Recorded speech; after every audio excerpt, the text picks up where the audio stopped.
আসসালামু আলাইকুম ভিউয়ার্স। আজকে দেখাবো কিভাবে খুব সহজে কাঁকড়া মাছ রান্না করতে হয়। প্রথমে আমি একটা চপস্টিক নিয়ে নিলাম এবং আমার আগে থেকে কেটে রাখা মাছগুলো নিয়ে নিলাম।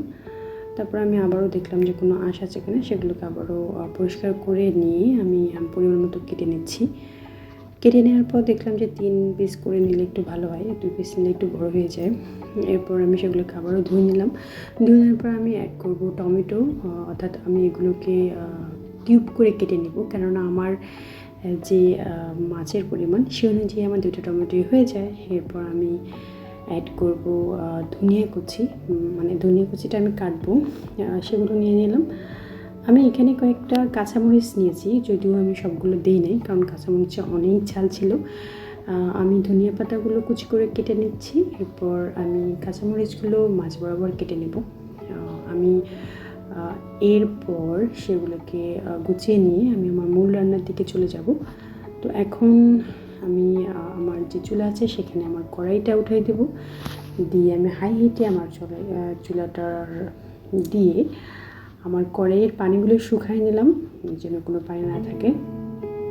পানি শুকিয়ে যাওয়ার পর আমি সেখানে অ্যাড করলাম প্রথমত তেল পরিমাণ মতো। এটা অবশ্যই আপনারা যে যার মতো খান সে অনুযায়ী দেবেন। যেহেতু মাছ কম, তো সেক্ষেত্রে আমার কাছে মনে হয়েছে একটু কম দিলেই খুব ভালো হয়, আর আমি তেল কমই খাই।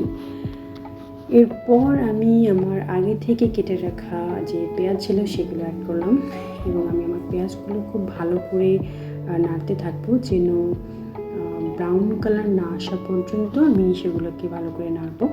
অ্যান্ড দেন যখন ব্রাউন কালার হবে তখন আমি সেগুলোকে তার সাথে আদা আর রসুনের পেস্ট অ্যাড করব।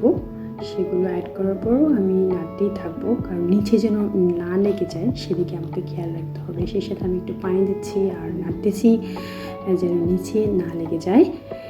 এরপর আমি আমার মশলা অ্যাড করতেছি। এখানে প্রথমে দিয়েছিলাম আমি মরিচের গুঁড়া, তারপর ধনিয়ার গুঁড়া, তারপর জিরা এবং কাশ্মীরি মরিচের গুঁড়া। এগুলো দেওয়ার পর এগুলোকে আবারও কষিয়ে নিচ্ছি যেন নিচে যেন না লেগে যায়।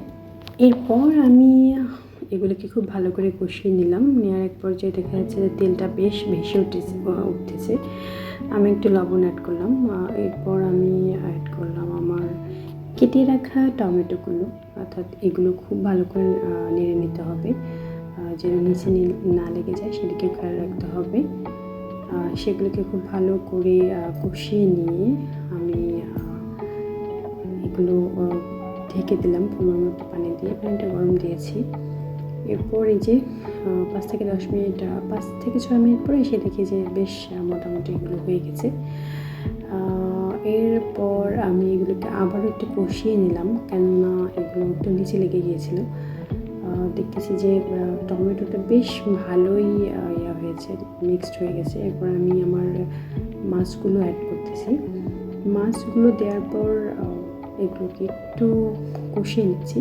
আপনারা একটু আস্তে কষিয়ে নেবেন, কেননা এই মাছটা খুবই নরম হয় প্রথমত, অ্যান্ড দেন যখন রান্না করা হয়ে যায় তখন বেশ মোটামুটি শক্ত হয়ে যায়।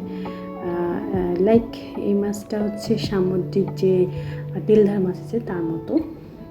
তারপর আমি গরম পানি অ্যাড করে দিলাম পরিমাণ মতো, কাঁচামরিচ দিয়ে আমি এটাকে ঢাকনা দিয়ে দেব এবং না হওয়া অবধি অপেক্ষা করব।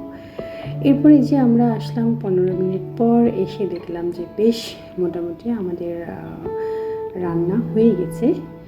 এই যে দেখতেছি আমি এখানে দেখতেছি মাছগুলো বেশ নরমই ছিল, তবে যখন আমি রান্না শেষ করেছি, আমরা যখন খেয়েছিলাম তখন দেখছি যে বেশ শক্তই আছে। মাছের কাঁটাগুলো খুবই লম্বা ছিল এবং খুবই পাতলা ছিল। তারপর একটু টেস্ট করে দেখলাম যে আসলে কেমন। দেখার পর বেশ ভালো হয়েছে। এরপর ধনিয়া কুচি অ্যাড করলাম। ধনিয়ার পাতার কুচিটা দেওয়ার পর এত ফ্লেভারটা গ্রেভি হয়, মজা হয়, মনে হয় যে কী একটা ফিল ফ্যান্টাস্টিক। এরপর আমি ঢেকে দিলাম এবং বন্ধ করে দিলাম। দেওয়ার পরে এই যে দেখেন ফাইনাল লুকটা কেমন হয়। ঠান্ডা হওয়ার পর দেখতেছি যে মানে এত গ্রেভি হয়েছে, ঝোলটা বেশ মজা হয়েছিল, মাছটাও বেশ মজা হয়েছিল। ধন্যবাদ আপনাদের।